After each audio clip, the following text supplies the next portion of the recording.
요즘에 여러 가지 조직 생활을 하면서 계속 옮겨 다니잖아요. 그러니까 진짜 평판이 중요한 것 같아요. 회사를 옮길 때도 전 회사에 전화해가지고 막 레퍼런스 체크하고 그런 거 하잖아요. 교수님 예전에 직장 생활 하실 때 그런 거 많이 겪으셨죠? 네. 코트라는 조직은 그 해외 무역관이 굉장히 많거든요. 한 120개 이상이 되고. 그래서 어떤 경우는 이게 로테이션 근무하기 때문에 같은 직원인데도 한 30년 근무했는데도 얼굴을 서로 못 보는 경우가 있어요. 그러면 그 많은 사람들이 국내 조직에 그렇게 흩어져 있으니까는 그 멀리서 근무하는 사람들의 평판을 제대로 알 수 있을까라고 착각이 계시는데 그렇지 않다는 거예요. 네. 그러니까는 이건 현대 그 인터넷 사회에서도 사실은 같은 의미일 텐데 그게 어떻게 그렇게 극명하게 그 경영층들이 그 직원들의 어떤 평판을 알 수 있냐면 예를 들어서 해외 발령 받을 때하고 해외에서 그 귀임할 적에 인사팀에다가 서로 달라는 사람이 있는가 하면 서로 받지 않으려는 사람이 존재해요. 네. 그게 하여튼 귀신처럼 알아. 그렇게 멀리 떨어져 있고 외국에서 한 4년 만에 귀국하는데도 달라는 사람은 각 부서에서 다 달라고 그래, 그 사람을. 그런데 어떤 사람은 달래는 부서가 하나도 없어. 네. 그럼 인사팀의 고민은 달래는 사람한테 그 인기 없는 사람을 껴서 팔아. 세트로. 그러면 패키지 딜러. 네. 벌써 위에서 그 경영층이 볼 적에는 그때 이미 다 판가름이 나. 네. 아, 이 친구의 평판은 이렇구나. 그러니까 뭐 다면 평가나 이런 여러 거 보기 전에 그러니까 그만큼 무서운 거예요. 사람의 평판이라는. 그러니까 멀리 떨어져 있고 그렇게 서로 잘 모를 것 같은데도 그렇지 않다는. 이게 비단 뭐 코트라만 그러겠습니까? 사실은 큰 조직에서도 이게 마찬가지 현상이라고 저는 생각해요. 대한민국의 질문과 토론의 문화를 함께 만들어 가시죠. 사업하는 리더들, 창업자들 이런 사람들은 평판이 정말 중요한 것 같아요. 좋은 사람들 모아야 되고 투자도 받아야 되고. 그래서 탈무드의 좋은 이 평판 정신을 살려서 리더가 좋은 평판을 계속 갖고 가는 그런 방법이 있을까요? 우선 조직체 리더는 두 가지를 써야 되는데 하나는 능력입니다. 능력이 있어요. 네. 그거는 꾸준히 자기 개발과 자기 노력과 그 공부로 쌓여가야 되는 거고 또 하나는 인성이에요. 네. 그러니까 관리자를 평가를 할 적에 그 사람이 얼마나 일을 잘 하느냐 못지않게 중요한 게 그 사람의 인품이 어느 정도냐. 결국은 리더십은 인품에서 나와요. 그래서 조직에서 승진이 있다거나 어떤 그 관리자들을 평판할 적에 다른 사람이 물을 적에 거기 김 과장은 어때? 그러면 보통 대답이 한 3가지가 나오는데 네. 아이 그 친구 사람은 좋은데 점점점. 이런 얘기는 인성은 괜찮은데 능력이 좀 이런 뜻이에요. 그다음에 또 하나는 그 친구 일은 잘하는데 점점점. 이거는 뭐냐면 능력은 있는데 그래서 인품에서는 뭐라고 하기가 좀 그렇다는 의미고. 그러니까 이 두 개를 만족시켜줬을 적에 그 사람이 이제 주목받는 리더가 되는 거예요. 네. 능력도 있고 인품도 갖췄어요. 결국 우리가 조직체 생활을 10년 해나간다고 해도 나중에 빛을 보는 거는 이 두 기둥을 확실히 갖고 있고 다른 사람들이 그거를 인정하느냐의 여부입니다. 사람의 인성에 여러 가지 덕목이 있잖아요. 그 중에 나는 이런 거를 가진 사람으로 좀 평판을 얻고 싶어 이러면서 그걸 키워가고 이렇게 할 수도 있을까요? 있겠죠.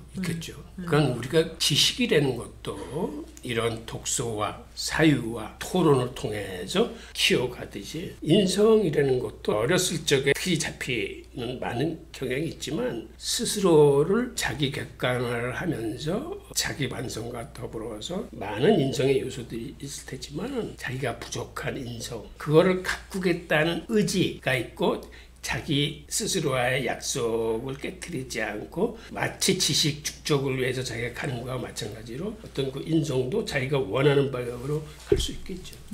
그러려면 유대인들 입장에서 살펴보면 토라라는 이 컨텐츠가 매우 중요한데요. 인성을 조금 더 이제 간략하게 이야기해드리면 옳은 생각, 바른 행동 이렇게 예. 간단하게 이해할 수 있어요. 예.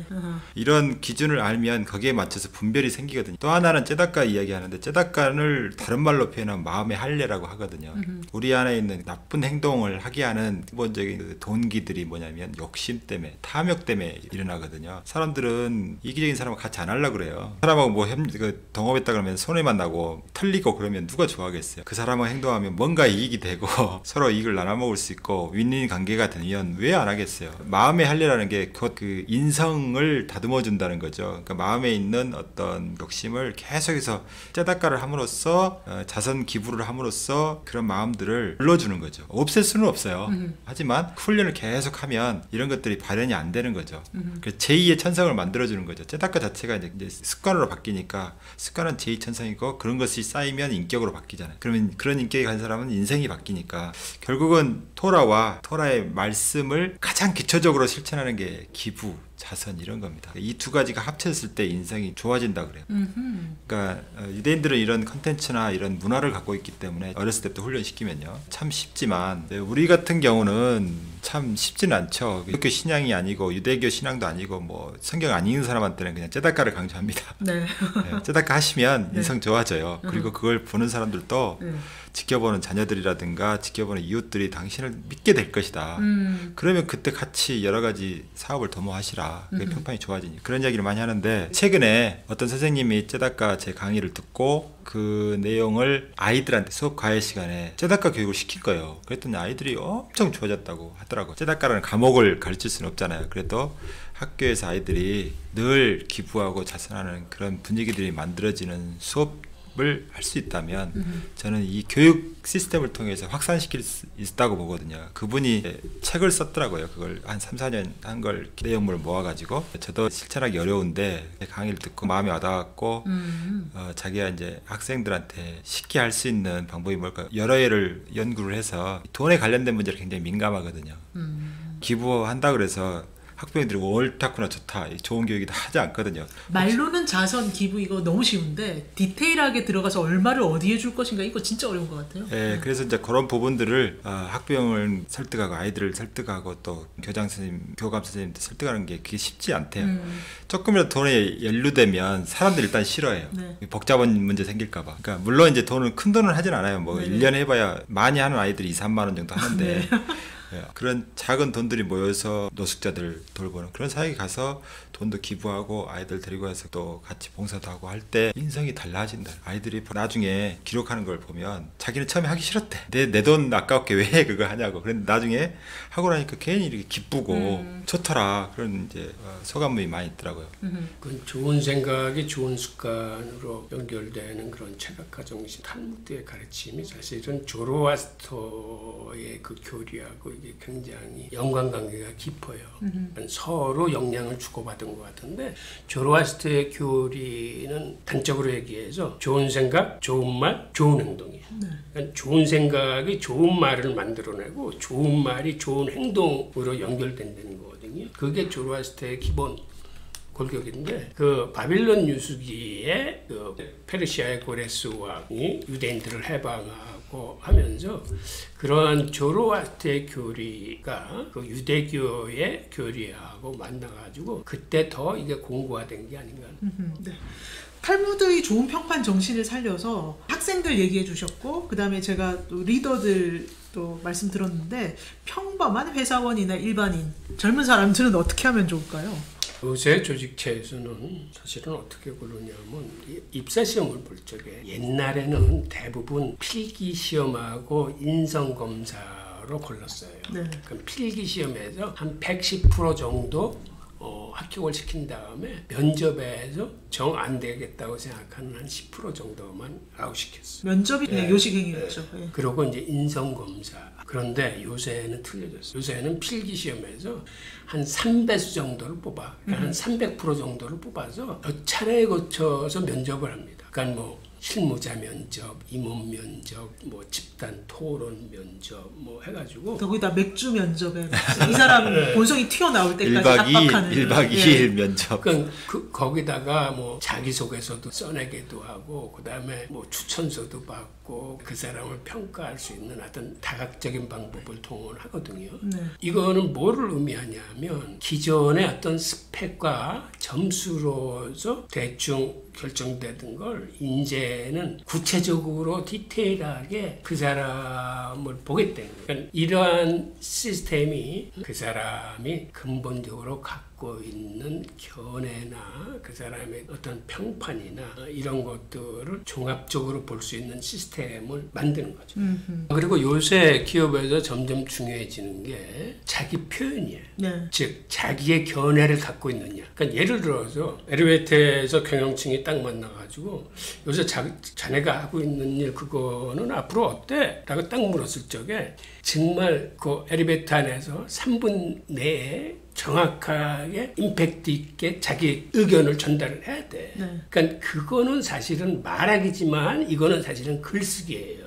옛날에는 자기의 의견을 나타낼 때에는 파워포인트로 북에 꾸며가지고 그 장시간 표현을 하고 했었는데 요새는 장시간의 표현이나 이런 거를 원하지 않고 A4지 반장 정도의 아무리 그래도 한 장을 넘기지 않고 자기의 견해를 얘기할 수 있어야 돼. 그거는 한마디로 글을 압축적으로 담아서 상대방을 설득시킬 수 있는 이게 돼야 되기 때문에 직급이 높을수록 글쓰기가 굉장히 중요한 시대가 됐어요.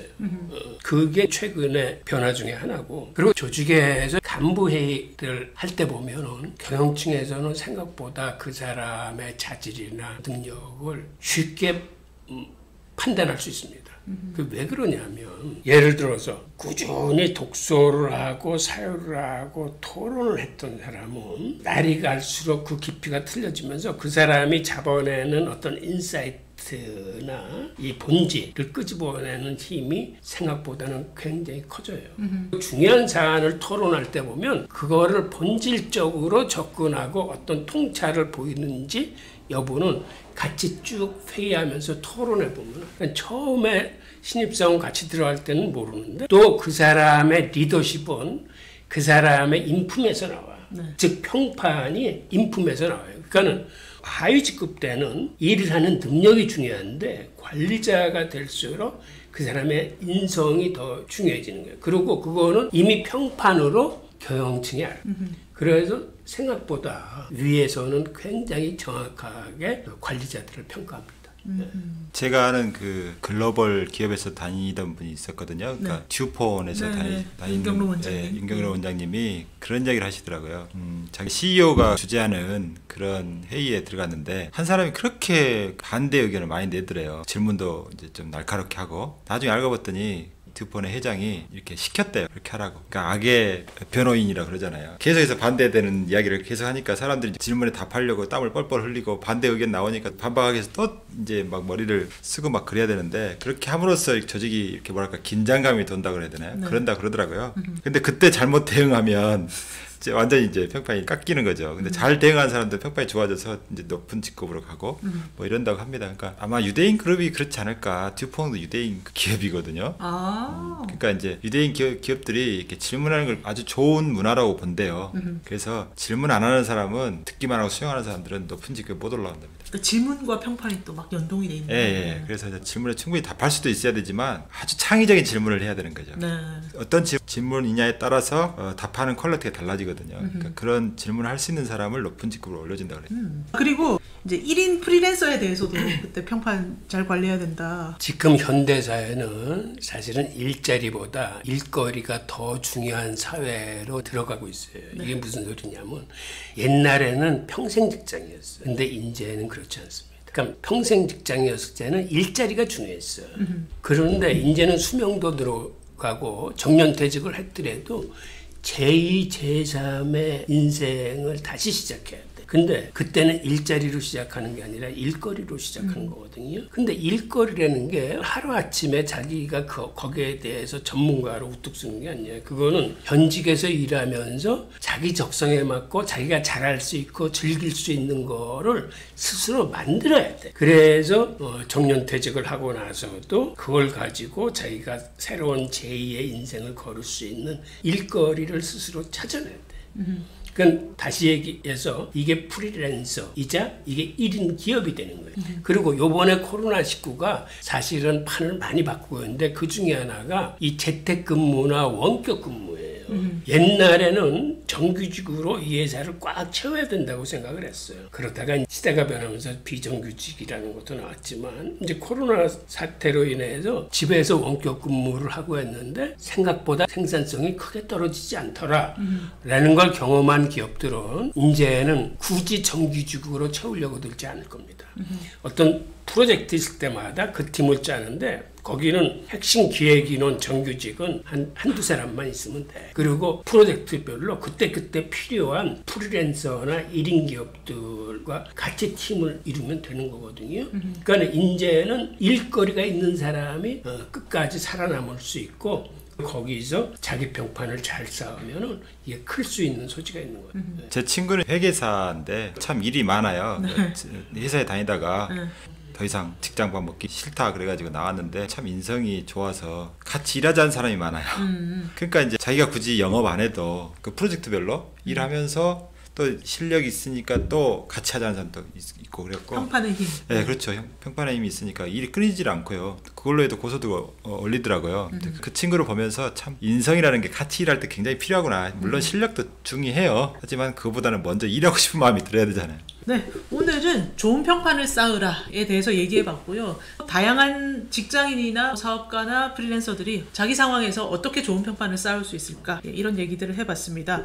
여러분은 어떻게 생각하시나요? 좋아요, 구독, 댓글로 마음 표현해 주시면 다음 편에 더욱 알찬 내용으로 찾아뵙도록 하겠습니다. 감사합니다. 감사합니다. 감사합니다. 인류의 고전 탈무드를 통해 성장합시다. 탈무드 살롱.